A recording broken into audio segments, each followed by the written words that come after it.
اعوذ باللہ من الشیطان الرجیم بسم اللہ الرحمن الرحیم السلام علیکہ یا فاطمۃ الزہرا یا بنت رسول اللہ۔ معزز سامعین، نور الولایہ ٹی وی میں ایک دفعہ پھر آپ کو خوش آمدید عرض کرتے ہیں اور ایام فاطمیہ کی مناسبت سے تعزیت و تسلیت عرض کرتے ہیں۔ ناظرین گرامی، اگر ہم تاریخ کا مطالعہ کریں تو یہ بات ہمارے لیے واضح ہے کہ ایک معاشرہ جو ترقی کی طرف گامزن ہو، ہدایت کی طرف گامزن ہو، نجات کی طرف گامزن ہو، تو اس معاشرے کی بنیاد میں علم اور عمل کار فرما ہوتا ہے۔ اگر کسی معاشرے کی بنیاد میں علم اور عمل نہ ہو، وہ معاشرہ جہالت، گمراہی اور انحرافات کی طرف سفر کرنا شروع کر دیتا ہے۔ یہی وجہ ہے کہ ہم جب آئمہ کی تاریخ کا مطالعہ کرتے ہیں تو ایک نقطہ مشترک جو ہمیں معلوم نظر آتا ہے وہ یہی علم اور عمل کا ہونا ہے۔ وہ پہلے امام ہوں یا آخری امام ہوں، وہ پہلے معصوم ہوں یا آخری معصوم ہوں، ہر معصوم کی زندگی میں نقطہ مشترک علم اور عمل ہے۔ اور جب ہم جناب سیدہ کی زندگی کا مطالعہ کرتے ہیں تو اس مطالعے کے اندر بھی جو چیز ہمارے لیے واضح اور روشن ہے وہ علم اور عمل کا ہونا ہے۔ اگر ہم جناب سیدہ کا عملی پہلو دیکھیں وہ بھی موجود ہے، اگر ہم جناب سیدہ کا علمی پہلو دیکھیں وہ بھی موجود ہے۔ اور جب ہم جناب سیدہ کے علمی پہلو کی طرف نگاہ ڈالتے ہیں ہمارا ذہن فوراً خطبہ فدکیہ کی طرف چلا جاتا ہے۔ آج ہم اسی موضوع پر گفتگو کریں گے کہ اس خطبہ فدکیہ میں کون کون سے مطالب پوشیدہ ہیں۔ اس کے لیے ہم نے دعوت دی ہے اپنے اسٹوڈیو میں حجت الاسلام والمسلمین آغا سید ظاہر عباس کو۔ السلام علیکم ورحمۃ اللہ وبرکاتہ۔ علیکم السلام ورحمۃ اللہ وبرکاتہ۔ آپ کا بہت شکریہ کہ آپ نے اپنے قیمتی لمحات میں سے چند لمحات دیے تاکہ اس اہم موضوع کے اوپر لب کشائی کی جا سکے۔ اس سے پہلے کہ میں اپنے اصلی سوال کی طرف بڑھوں، یہ سوال چونکہ ہم نے پچھلی گفتگو میں بھی اسی موضوع کے اوپر ٹاک شو کیا ہے، تو اس میں ایک سوال جو باقی رہ گیا تھا وہ یہ تھا کہ خطبہ فدکیہ کن اہم منابع میں ذکر ہوا ہے؟ اعوذ باللہ من الشیطان الرجیم بسم اللہ الرحمن الرحیم الحمدللہ رب العالمین۔ جی ہاں، جیسے کہ آپ اپنے مقدمے میں بیان فرما رہے تھے کہ اگر ہم جناب زہرا سلام اللہ علیہا کے علمی پہلو کو اگر مد نظر رکھتے ہیں، جب علمی پہلو کی جا کر تحقیق کرتے ہیں تو سب سے اہم چیز جو ہمارے سامنے آتی ہے وہ ہے خطبہ فدکیہ۔ ہم یوں کہہ سکتے ہیں کہ جناب زہرا سلام اللہ علیہا کی عظمت اور جلالت خطبہ فدکیہ میں نظر آتی ہے۔ اس کے محتوا کو جب جا کر انسان تحقیق کرتا ہے، مطالعہ کرتا ہے، تفکر کرتا ہے اس کے اندر جا کر، تو واقعاً معلوم ہوتا ہے کہ یہ کسی معصوم ہستی ہی سے صادر ہوا ہے۔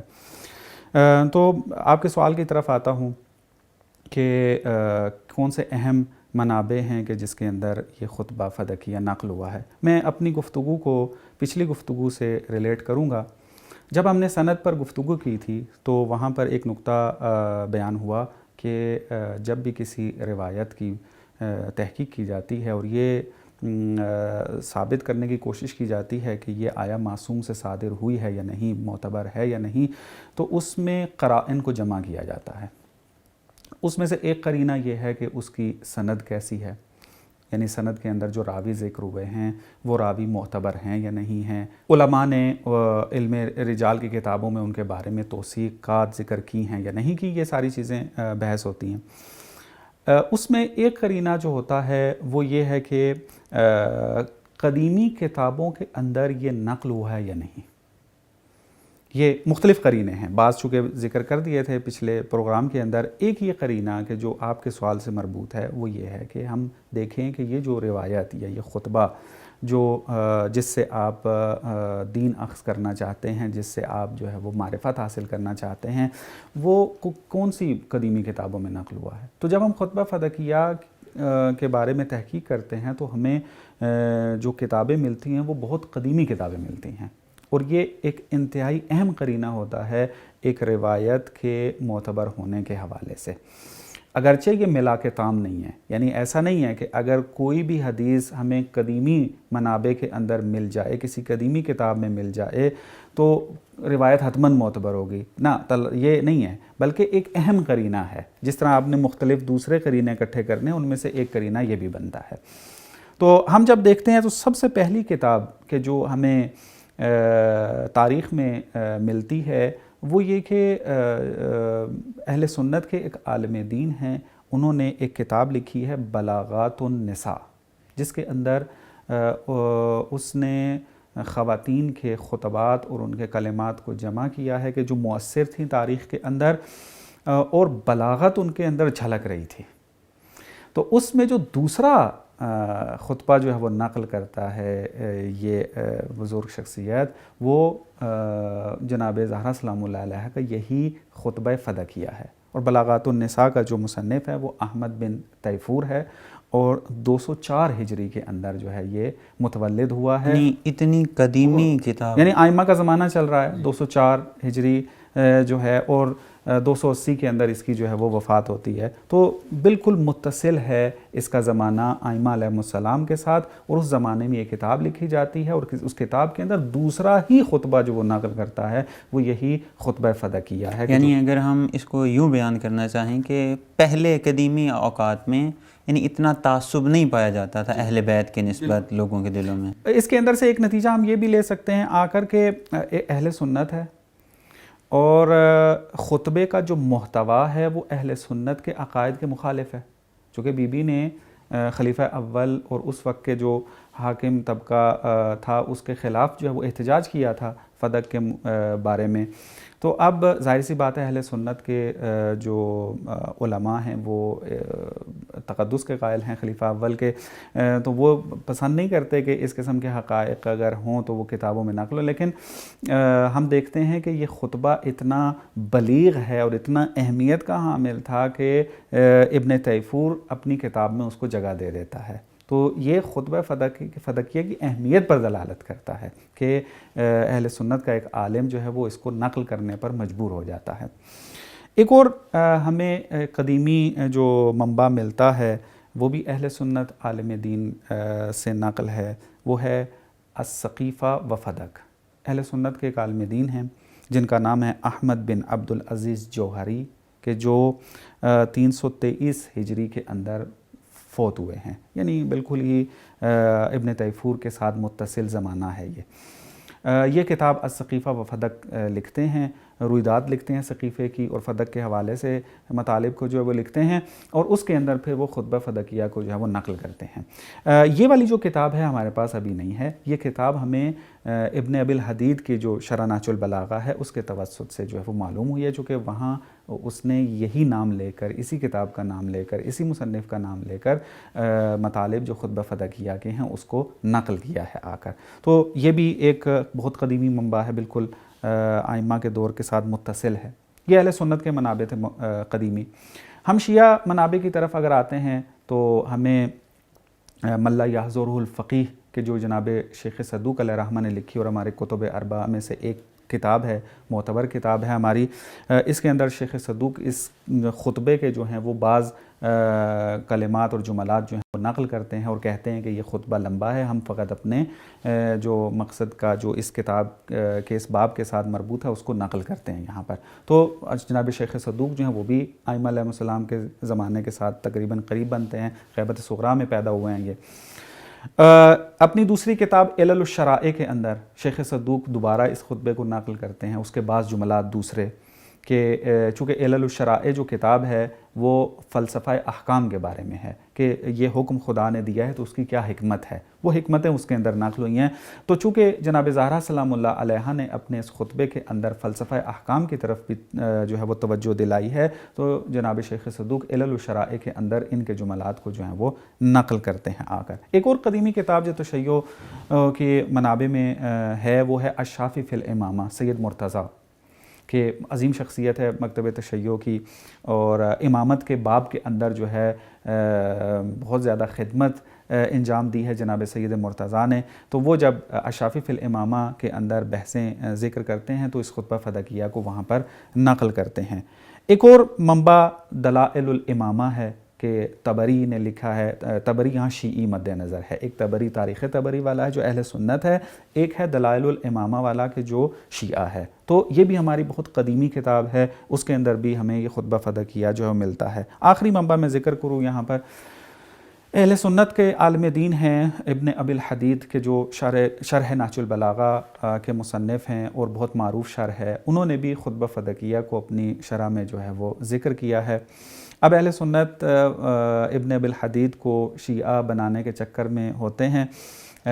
تو بہت سارے وہ قرائن بھی اکٹھے کرتے ہیں کہ یہ شیعہ ہے، لیکن مقابل میں ہمارے پاس بھی قرائن ان سے کہیں زیادہ ہیں کہ جو اس بات پر دلالت کرتے ہیں کہ ابن ابی الحدید جو ہے وہ آخری عمر تک جو ہے وہ سنی رہا ہے، اور جب اس نے یہ شرح لکھی تب بھی وہ سنی تھا. تو اور بھی بہت سارے منابع ہیں، میں اختصار کی وجہ سے ان بعض پر اکتفا کرتا ہوں کہ یہ اتنے قدیمی منابع میں یہ خطبہ نقل ہوا ہے. تو اب ایک اہم قرینہ بن جاتا ہے یہ خطبہ فدکیہ کے اوپر کہ اگر کوئی انسان تشکیک ایجاد کرنا چاہے کہ خطبہ فدکیہ جو ہے وہ بی بی کا نہیں ہے، یا یہ خطبہ جو ہے وہ گھڑا گیا ہے، یا جو بھی مثلاً کرے جا کر، تو ہم نے اتنے سارے قرائن ذکر کر دیے ہیں. کیا ہے سند دیکھی ہم نے متواتر نظر آتی ہے یا مستفیض نظر آتی ہے، علماء کو دیکھتے ہیں تو وہ ان کو جو ہے وہ نقل کرتے نظر آتے ہیں، کتابیں قدیمی ہیں اس کے اندر یہ نقل ہو رہی ہیں، محتوا کو جب ہم دیکھتے ہیں تو اس کے اندر بھی ہمیں اتنی قوت نظر آتی ہے، اتنی بلاغت نظر آتی ہے کہ محسوس ہوتا ہے کہ غیر معصوم سے یہ صادر نہیں ہو سکتا. اچھا، اب ہم اس بات کی طرف آتے ہیں، ہم نے اہمیت کو دیکھ لیا، ہم نے اس کی سند پہ بات کر لی، ہم نے اس کے منابع پہ بات کر لی. اب ہم آتے ہیں کہ اس خطبے کے اندر کیا ہے، کون کون سے مطالب ہیں اس خطبے کے اندر جو ہمارے لیے جالب ہیں اور ہمارے لیے نمونہ عمل بھی بن سکتے ہیں. جی، خطبہ جو ہے انتہائی، جیسے پہلے بھی بیان کیا تھا کہ اہمیت کا حامل ہے یہ، اور بار بار میں یہ تکرار اس لیے کر رہا ہوں کیونکہ ہمارے بعض اہل علم کے اندر یہ ذہن میں بیٹھا ہوا ہے کہ ہم فقط اسی روایت کو معتبر مانیں گے کہ جس کی سند جو ہے وہ معتبر ہو، اس کے تمام راوی ثقہ ہوں. اگر اس کی سند جو ہے وہ اگر ٹھیک نہ ہوئی، ثقہ نہ ہوئی، تو اس کو مکمل طور پر جو ہے وہ ترک کر دینا ہے. یہ اہل سنت جو علماء ہیں بعض ان کے ذہن میں یہ چیز بیٹھ گئی ہے. بعض وجوہات ہیں اس کی کہ کبھی کسی موقع پر اس کی طرف اشارہ ہوگا. تو لیکن ہم دیکھتے ہیں کہ جو قدیم محدثین ہیں ان کے نزدیک یہ ایک قرینہ ضرور ہے، لیکن ملا کے تام جو ہے وہ نہیں ہے. اگرچہ سند کے اعتبار سے ہم نے ثابت کیا ہے، نقل کیا ہے کہ اس کی سندیں جو ہیں وہ بہت زیادہ ہیں، 25 طرق ہیں اس کے، 92 راوی ہیں اس کے، تو وہ تقریباً متواتر مستفیض تک پہنچا دیتا ہے. لیکن پھر بھی اتنے قرینے جو بیان کر، ایک اہم قرینہ کہ جو ایک حدیث کے صادر ہونے کو اور اس کے معتبر ہونے کو ثابت کرتا ہے، وہ ہے اس کا محتوا. اس کا محتوا دیکھیں کیسا ہے، اس کی بلند و بالا مطالب اگر مل جاتے ہیں اس کے اندر، تو یہ بات اس بات کا قرینہ بنتی ہے کہ یہ خطبہ یا یہ حدیث جو ہے وہ معصوم سے صادر ہوئی ہے. تو ہم جب آتے ہیں خطبہ فدکیہ کے اندر، اس کے اندر انتہائی اہم مطالب کو بیان کیا گیا ہے. مثلا ہم دیکھتے ہیں بی بی جو ہے وہ اپنے خطبے کا آغاز حمد و ثنا کے ساتھ کرتی ہیں. پھر ہم دیکھتے ہیں کہ توحید کو ذکر کرتی ہیں، توحید کے دقیق ترین مطالب کہ جو واقعاً دقیق ہیں، کہ اس کی طرف اشارہ کروں گا. نبوت اور اس کے فلسفہ بعثت، اس کی طرف جب وہ اشارہ کرتی ہیں، فلسفہ احکام کی طرف اشارہ کرتی ہیں، مولا علی علیہ السلام کی خدمات کی طرف اشارہ کرتی ہیں، معاد کی طرف اشارہ کرتی ہیں، اور اس قسم کے بہت سارے مطالب ہیں کہ جو بی بی نے انتہائی اختصار کے ساتھ اور بہترین، بلیغ، عمیق، گہرے جو ہیں وہ لوگوں کے سامنے جو ہے مطالب بیان کیے تھے. ماشاءاللہ، بہت اچھے انداز سے آپ نے مختصراً خطبے کا اوور ویو ہمیں دیا اور اہم عناوین کی طرف اشارہ کیا. اب ہم آپ سے گزارش کریں گے کہ بی بی نے توحید کے بارے میں اس خطبے کے، چونکہ آغاز ہی توحید سے ہوتا ہے، کون کون سے مطالب بیان فرمائے ہیں. واقعاً خطبے کے یہ جو جملات ہیں یہ بہت عمیق، گہرے ہیں، اور اگر خطبہ فدکیہ کے اور کوئی جملے مد نظر نہ بھی رکھے جائیں، اگر ہم توحید کے یہ والے جملے کے جو بی بی نے یہاں پر ارشاد فرمائے ہیں اگر یہی فقط مد نظر رکھیں تو اس انسان کو اطمینان حاصل ہو جاتا ہے کہ بی بی سے ہی صادر ہوا ہے، یعنی کسی معصوم ہستی سے ہی یہ صادر ہوا ہے. کوئی غیر معصوم جو ہے اس خطبے کو گھڑ ہی نہیں سکتا. تو میں اس کی طرف اشارہ کرتا ہوں. مثلا بی بی جب خطبے کا آغاز کرتی ہیں تو حمد و ثنا سے کرتی ہیں. فرماتی ہیں کہ الحمدللہ علی ما انعم ولہ الشکر علی ما الہم، کہ حمد پروردگار ہے کہ اس نے نعمت عطا کی ہے اور ہمیں الہام بخشا ہے۔ آگے چل کے جو نقطہ میں یہاں پر بیان کرنا چاہتا ہوں توحید کے حوالے سے وہ یہ ہے کہ بی بی فرماتی ہیں کہ ابتدأ الاشیاء لا من شیء، کہ خداوند متعال نے اشیاء کو خلق کیا ہے لا من شیء سے۔ اب یہ آپ یوں سمجھیں کہ بہت عمیق گفتگو ہے، یہ اس کو سادہ کرنے کے لیے اگر گفتگو کی جائے تو آپ یوں سمجھیں ایک ٹاک شو جو ہے وہ ضرورت ہے کہ ہم فقط لا من شے کی جو بی بی نے تعبیر استعمال کی ہے وہ کیوں استعمال کی ہے۔ میں تیزی سے اس کو بیان کرنا چاہوں گا تاکہ ہمارے ناظرین کو پتہ چلے کہ کتنے عمیق مطالب جو ہیں اس خطبے کے اندر بیان ہوئے ہیں توحید کے حوالے سے۔ توحید کے ایک مسئلے میں جو بحث ہوتی ہے وہ یہ کہ خداوند متعال نے جو یہ کائنات خلق کی ہے یہ خلق کیسے کی ہے۔ اب اس میں یہاں دو صورتیں پائی جاتی ہیں۔ ممکن ہے کہ خدا نے اس چیز کو خلق کیا ہو، یعنی کائنات کو خلق کیا ہو ایک چیز سے، مثلا خلق الاشیاء من شیء، تو اگر اس احتمال کو مانیں تو یہ توحید کے منافی چیز ہے۔ کیوں؟ اس وجہ سے کہ اگر آپ کہیں گے کہ خدا نے مخلوقات کو یا کائنات کو جو خلق کیا ہے اس ایک شے سے خلق کیا ہے، تو اس کا مطلب یہ ہے کہ وہ شے اس کائنات سے پہلے موجود تھی، وہ شے جو ہے وہ ازل سے موجود ہے، وہ شے جو ہے وہ قدیمی ہے، تو تقریباً شرک لازم آتا ہے کہ آپ ایک خدا کے مقابلے میں ایک چیز کو مان رہے ہیں اور خدا پھر اس چیز سے کیا کر رہا ہے، کائنات کو جو ہے وہ خلق کر رہا ہے آ کر۔ دوسرا جو احتمال پایا جاتا ہے وہ یہ کہ نہیں، خداوند متعال نے کائنات کو عدم سے خلق کیا ہے، یعنی شے سے نہیں، عدم الشے سے، عدم سے خلق کیا ہے۔ اب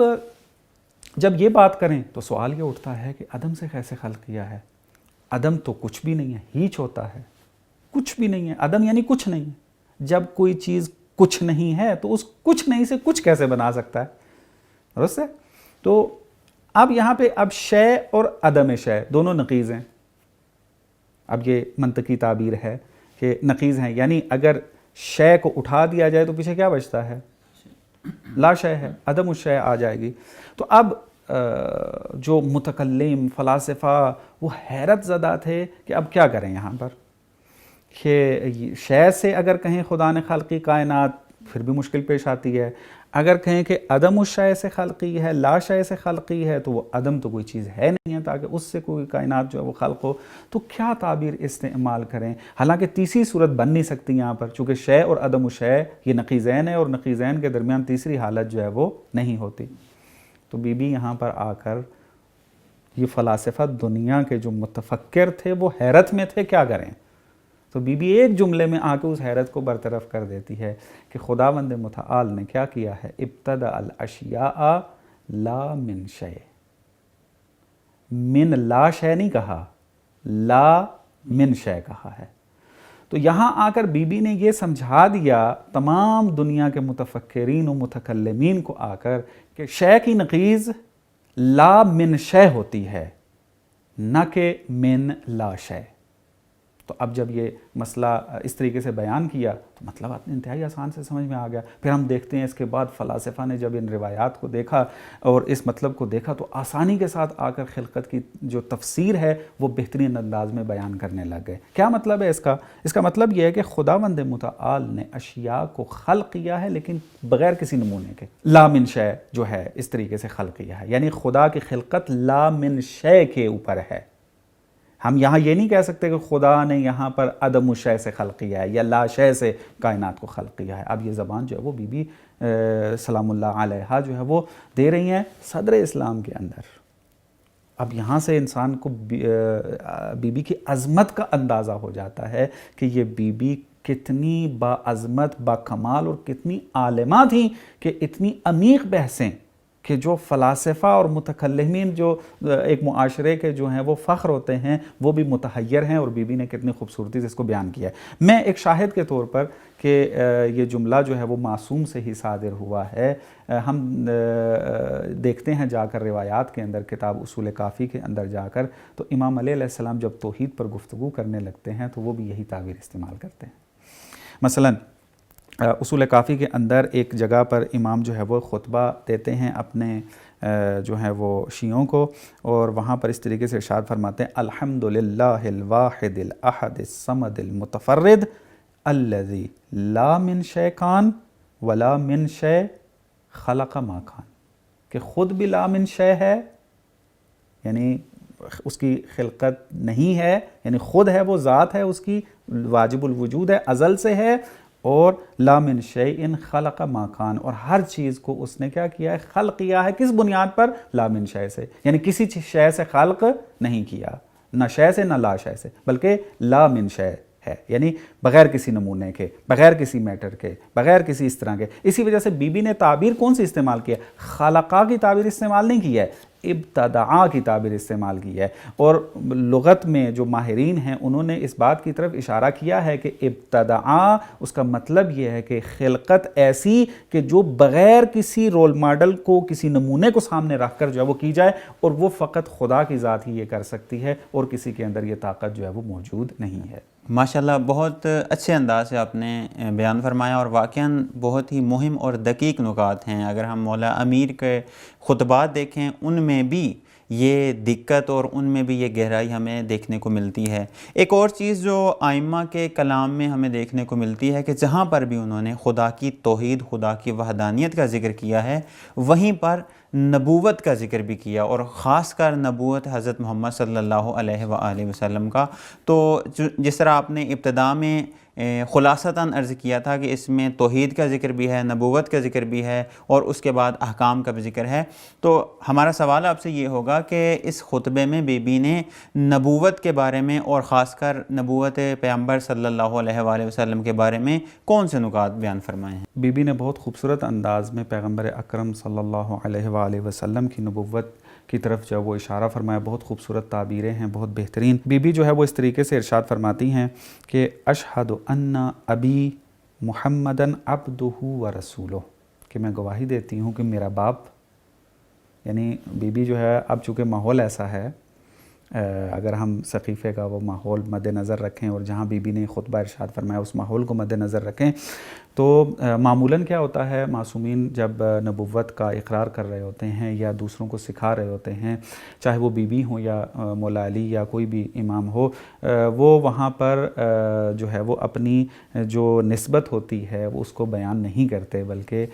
جو مقام ہوتا ہے پیغمبر کا اس کو بیان کرتے ہیں۔ مثلا کہتے ہیں کہ اشہد ان محمدن عبدہ و رسولہ، لیکن بی بی جو ہے اس ماحول کو مد نظر رکھ کر خصوصیت کے ساتھ یہ تعبیر استعمال کرتی ہیں کہ اشہد ان ابی، میرا باپ ہے، کہ جو کہ محمد صلی اللہ علیہ وآلہ وسلم ہے، کہ عبدہ و رسولہ، کہ وہ رسول تھے، تاکہ وہ جھنجھوڑیں اس ماحول میں بیٹھے افراد کو کہ جو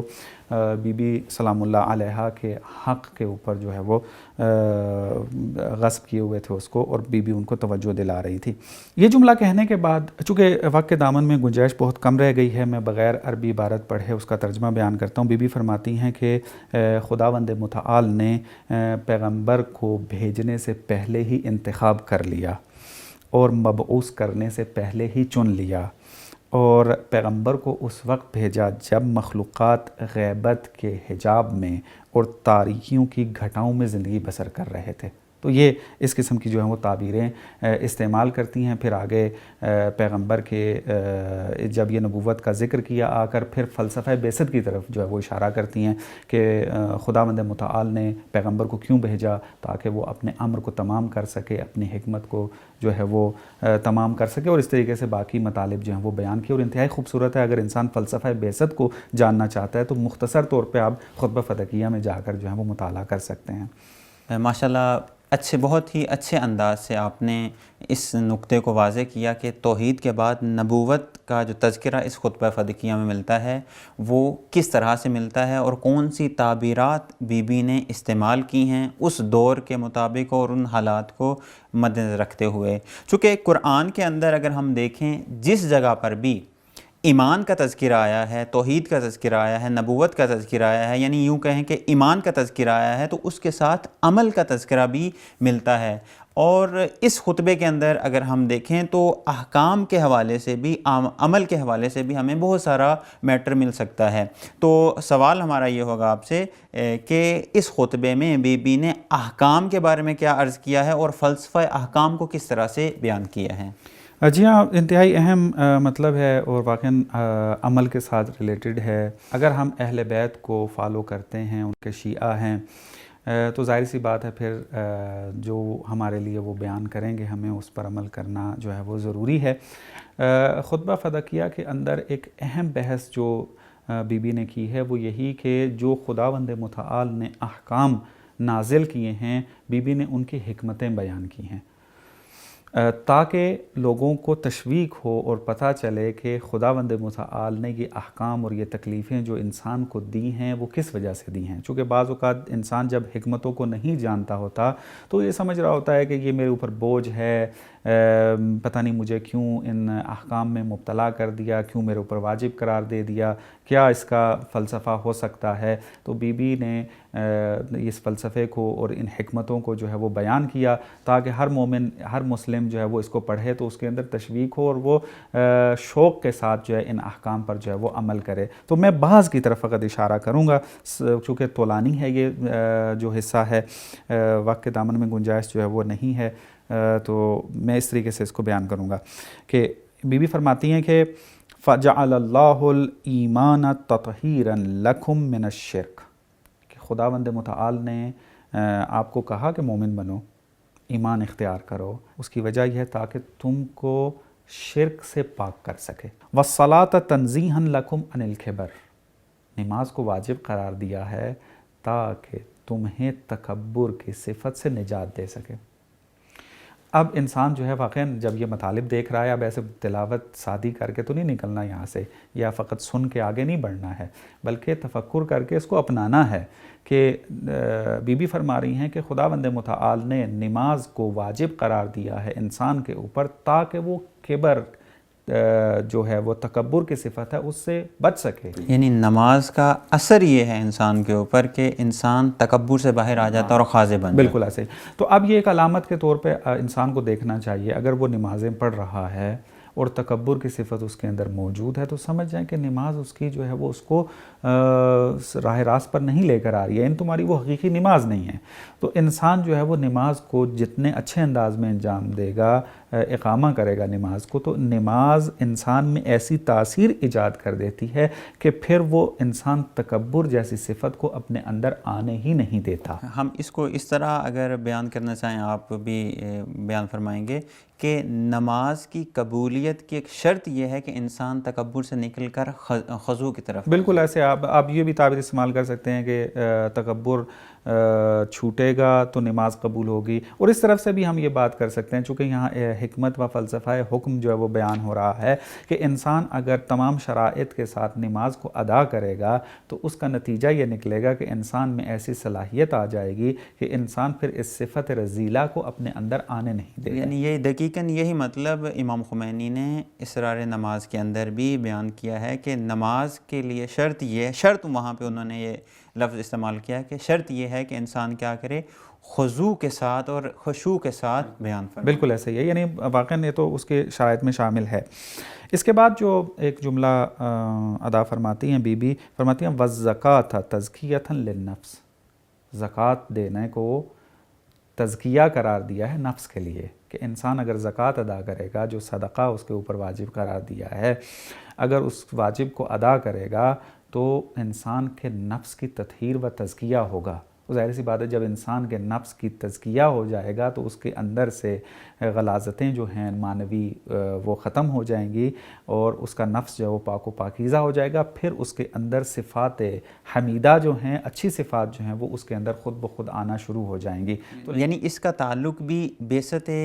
انبیاء سے ہے کہ جس میں خداوند متعال ارشاد فرماتا ہے سورہ جمعہ کی ابتدائی آیات میں کہ ہم نے انبیاء کو مبعوث کیا جو امی تھے، ان وجہ کیا تھی کہ تزکیہ نفس کر سکیں۔ بالکل ایسے ہی ہے۔ اور دوسری چیز جو یہاں پر زکوٰۃ کی بیان کرتے ہیں، انتہائی خوبصورت ہے یہ، وَنِمَاءً فی الرزق، کہ اگر زکوٰۃ ادا کریں گے تو رزق میں اضافہ ہوگا۔ اب دیکھیں معمولی تصور کیا ہے، اگر ہم مادی سوچ کے ساتھ چلیں، اسی وجہ سے اب ہمارے اسلامی مکتب اور باقی مکاتب فکر کے اندر فرق یہی ہے، مادی مکاتب فکر جو ہیں وہ اپنی جیب سے پیسے دینے کو یہ سمجھتے ہیں کہ خالی ہو جائے گا، تو لہٰذا ان کی ویلیوز کے اندر یہ چیز آتی ہی نہیں ہے کہ وہ اپنا پیسہ بڑھانے کے لیے دوسروں کو دیں۔ لیکن اسلام جو ہے وہ انسان کو توجہ دلاتا ہے اس بات کی طرف کہ ایک تو پیسہ بڑھانے کے لیے، رزق بڑھانے کے لیے سبب جو ہے وہ یہ کہ انسان کام کرے، جدوجہد کرے، مزدوری کرے، جو بھی کر سکتا ہے وہ کرے تاکہ اس کے رزق میں جو ہے وہ اضافہ ہو جائے۔ لیکن خداوند متعال نے ایک اور سبب قرار دیا ہے، وہ یہ کہ اگر وہ اپنی کمائی ہوئی روزی میں سے کچھ جو خدا نے اس پر واجب قرار دیا ہے وہ غریبوں تک یا مستحقوں تک پہنچا دے گا، تو خدا